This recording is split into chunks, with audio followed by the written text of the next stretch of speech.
제가 예전에 스가랴서를 세 부분 정도로 나눌 수 있다라고 한번 말씀을 드린 적이 있습니다. 바로 1장부터 6장까지의 내용은 8가지 환상을 통한 책망과 회복에 대한 메시지였습니다. 그리고 7장부터 8장까지는 회복에 대한 질문과 그에 대한 하나님의 답변이고, 오늘부터 살펴볼 9장부터 14장까지는 이방 민족에 대한 심판과 또한 이스라엘의 악한 지도자들에 대한 책망의 내용입니다. 그 가운데 오늘 본문에서는 바로 이방 민족들에 대한 심판 이야기입니다. 또한 본문을 두 부분으로 살펴볼 수 있는데, 먼저 1절부터 4절까지는 북쪽 민족에 대한 심판이고, 5절부터 8절까지는 서쪽 민족에 대한 심판입니다. 개역개정에서는 여호와의 말씀이라고 9장을 시작합니다만, 원어인 히브리어로 보면 경고라는 단어가 가장 먼저 나옵니다. 이러한 시작은 스가랴 12장 1절에도 등장하고 말라기 1장 1절에도 등장합니다.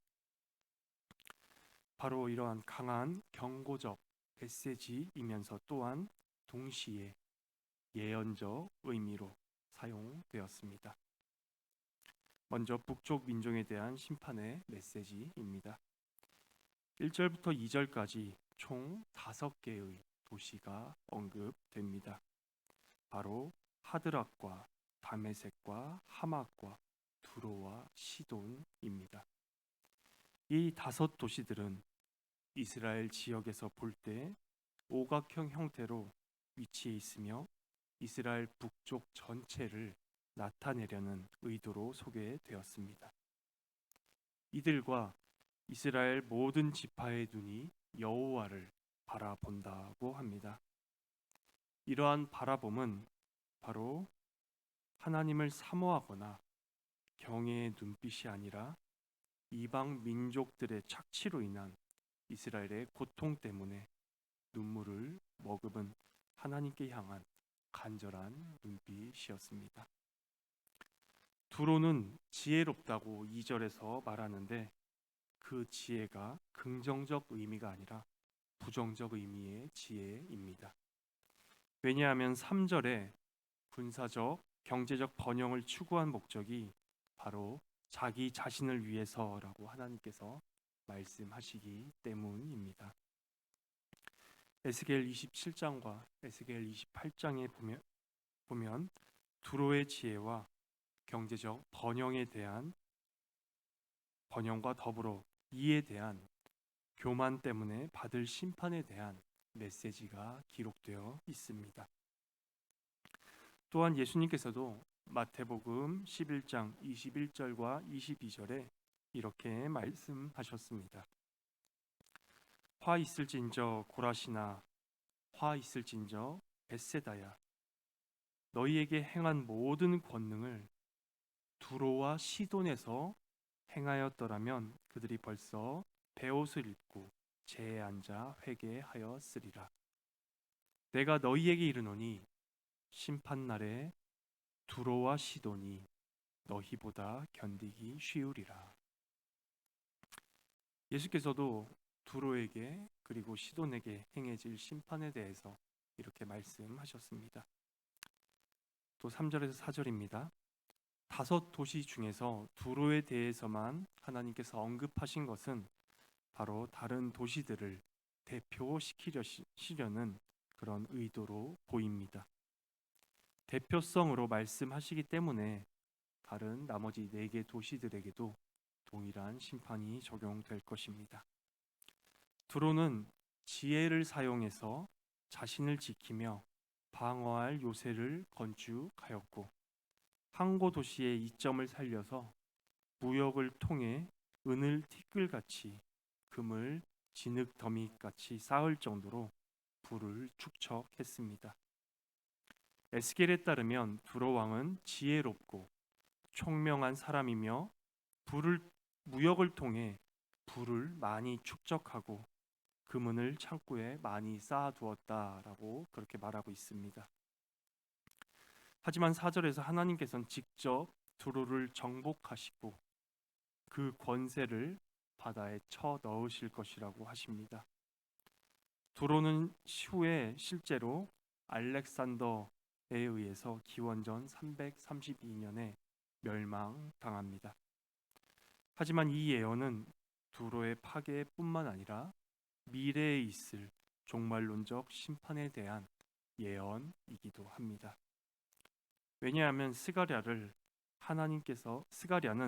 하나님께서 직접 두로를 정복하시고 두로의 재산을 바다로 집어 던져 넣으실 것이라는 것을 아주 강조하기 위해서 원어에 보면 하나님을 향한 감탄사를 집어 넣었습니다. 5절부터 8절입니다. 이번에는 사사 시대부터 이스라엘 서쪽에 자리 잡으며 살고 이스라엘과 경쟁적인 관계를 형성하며 군사적 위협을 가했던 블레셋 민족들에 대한 심판입니다. 블레셋의 도시들 가운데 가드라는 도시를 제외하고 나머지 4도시가 등장합니다. 바로 아스글론과 가사와 에그론과 아스돗입니다. 이들 도시에 대한 심판의 메시지는 스바냐서 2장 4절에서 5절, 아모스 1장 8절에서도 볼 수 있습니다. 5절에 보면 아스글론이 보고 무서워한다고 합니다. 그리고 가사도 아파하고 에그론은 소망이 수치가 되고 가사의 임금은 끊어진다고 하십니다. 이런 반응들은 바로 4절에 하나님께서 북쪽의 대표 나라인 두로를 심판하시는 과정을 서쪽 나라들이 쭉 지켜본 결과입니다. 에그론은 그 소망이 수치가 된다고 하는데 이것은 바로 자신들이 두로와 달리 이 멸망에서 벗어날 수 있지 않을까라는 소망이 좌절되는 것을 의미합니다. 가사는 좀 전에 언급했던 알렉산더 왕이 두로를 멸망시킨 후에 또한 가사를 멸망시키면서 그 가사의 왕을 수레에 끌고 죽을 때까지 달렸다고 전해집니다. 임금이 끊어지고 교만을 끊겠다고 하신 말씀은 바로 이런 비참한 종말을 의미합니다. 또한 6절에 잡족이라고 번역된 이 단어는 바로 근친상간을 통한 사생아들을 의미하는 단어입니다. 또 7절에서는 블레셋 사람들의 괴이한 행위를 하나님께서 멸하시겠다고 하십니다. 아마 그 다음에 바로 유다가 언급되는 것으로 보아 블레셋 사람들이 이스라엘 자손들에게 가한 학대를 하나님께서 제거하시겠다라는 의미로 보여집니다. 하지만 7절 하반부에서 8절까지 회복에 대한 메시지도 있습니다. 바로 남은 자들 가운데서 하나님께로 돌아와서 유다의 한 지도자 같이 될 것이라고 말씀하십니다. 이는 갈렙을 떠올리게 합니다. 이방인 출신으로 유다의 지도자가 되었던 갈렙이었습니다. 하나님께서는 이스라엘 백성들뿐만 아니라 이방인 가운데서도 하나님을 신실하게 찾는 자들을 구원하셔서 하나님을 참되게 섬기게 하신다고 말씀하십니다. 그러면서 8절의 말씀을 하십니다. 내가 내 집을 둘러 진을 쳐서 적군을 막아 거기 왕래하지 못하게 할 것이라. 포악한 자가 다시는 그 지경으로 지나가지 못하리니 이는 내가 눈으로 친히 봄이니라. 하나님께서는 이스라엘 예루살렘 성전을 나의 집이라고 하시면서 이 성전을 함부로 지나다니지 못하게 하시기 위해 군대를 주둔하시겠다고 하십니다. 하지만 하나님의 보호는 성전만을 위한 것이 아니고 하나님의 백성들까지도 포함하고 있습니다. 포악한 자들이 백성들을 학대하고 억압하지만 하나님께서는 백성들의 학대로부터 구원하여 하나님의 집에 속하여 살게 하신다고 하십니다. 그리고 그 백성들 위로 다시는 지나다니지 못하게 하신다고 말씀하십니다. 그 이유는 바로 하나님께서 친히 눈으로 보았기 때문이라고 말씀해 주시죠. 또한 이 8절의 내용은 1절과도 의미가 통합니다. 이스라엘 백성들이 고통 가운데 하나님을 바라볼 때 하나님께서도 이스라엘 백성들을 바라보고 계셨습니다. 그리고 그들을 고통스럽게 하는 이방 민족들도 하나님께서 바라보고 계셨습니다. 그렇게 하나님께서는 바로 억압받는 이스라엘 백성들을 구원하시고 심판 후에 남은 이방 민족들을 모아서 하나님의 성산으로 회복시키시고 그들을 구원하시고 그들에게 은혜를 베푸실 것입니다. 오늘 설교의 결론과 적용입니다. 이스라엘 백성들을 괴롭힌 이방 민족에 대해서 하나님께서 반드시 심판하십니다. 또한 이스라엘 백성들의 고통을 하나님께서는 듣고 그들을 구원하십니다. 이 모든 일들은 이미 과거에 일어난 일로 볼 수도 있지만 지금 이 시대를 살고 있는 우리에게도 동일하게 적용됩니다. 우리의 삶 가운데서 많은 고통과 어려움이 때론 찾아옵니다. 고통과 괴로움이 너무 심할 때는 우리가 도대체 하나님께서는 어디에 계시는가? 왜 나를 돕지 않으시는가? 라는 의심이 들 때도 있습니다.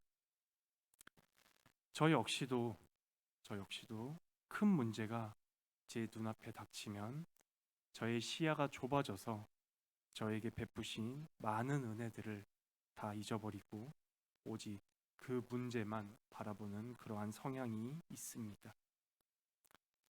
하지만 그 모든 과정 가운데서도 자비로우신 우리 아버지께서는 저를 계속 돌보시고 먹이시고 입히시고 채워주시며 믿음을 통해 그 시간을 견디고 인내하기를 계속 바라고 기다리고 계셨습니다.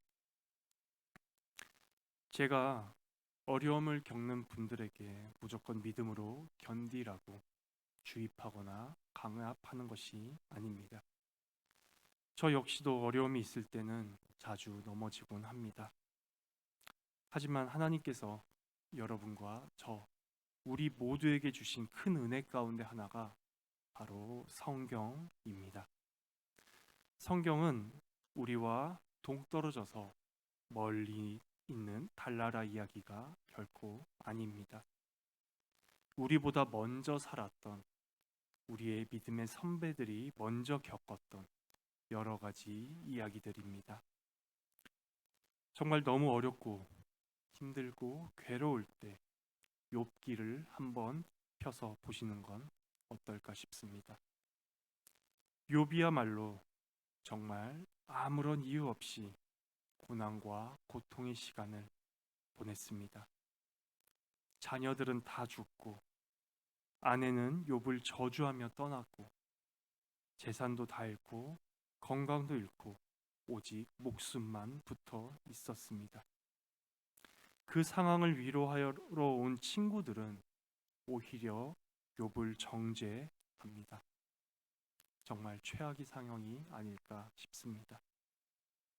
그 욥기에 보면 욥은 때론 하나님을 원망하기도 하고 때론 하나님을 대적하기도 하고 때론 하나님을 적대시하기도 합니다. 하지만 하나님께서는 그러한 욥을 정직하고 의롭다라고 하십니다. 왜냐하면 욥은 바로 그 고난 가운데서도 하나님과의 교제 가운데 그 모든 것을 쏟아냈기 때문입니다. 바로 기도라는 하나님과의 교제 가운데, 즉 기도를 통해서 자신의 마음속에 있는 모든 말들을 다 쏟아내었습니다. 우리는 때때로 기도할 때 아름답고 예쁘게 해야 한다는 강박 비슷한 것이 있습니다.